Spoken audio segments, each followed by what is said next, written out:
When I was 17, I was bulletproof. We did some silly things as kids. There's no idea of safety.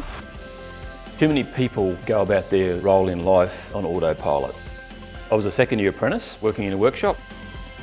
Got to work, boss said go and clean up the alleyway. I was moving some heavy objects. I picked up a cylinder head off an engine, probably weighed 20 kilos. And I was picking it up, and as I turned around, I slipped in oil and hit the concrete. And my fingers were under it, and it just went chop. I had 3 fairly large operations to try and fix all the tendons and the bones. And they took tendons out of my legs and then cut me in the arm and up through the wrist and ran new tendons through. And then I had a series of braces with springs, and they drilled holes through the end of my fingers and had buttons on with elastic bands to hold my fingers down. I would rather lose a leg than damage my hands. You can walk with a prosthetic, you could walk with crutches with one leg. You might have a bit of a balance issue, but you can do anything with your hands. When you lose the ability to use your hands, you make your life a whole lot harder. There's a million things I could have done that I'll never really know how good I could have been.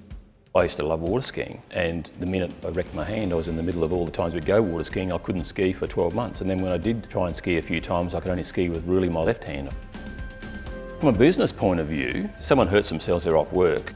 They've got a responsibility to their own families and their kids, and to supply an income, to pay for their mortgage, to send the kids to school. If they hurt themselves, they can't do that. Think far enough ahead and you're aware of your circumstances and what's happening around you, you won't hurt yourself, you won't hurt others.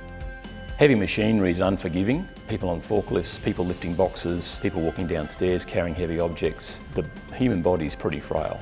Once you fall, the objects you're carrying aren't going to give, they're just going to take you with them. If I could use today's wisdom back then, I would have cleaned up the oil on the floor before I even started working in the room. I would have made sure that any heavy objects, I slid them along the ground or put them on a small low trolley rather than try to lift them. I think lifting heavy objects, you've got to keep your fingers out of harm's way. A cut is one thing, getting some stitches is another, but losing the use of a limb, that's a big deal.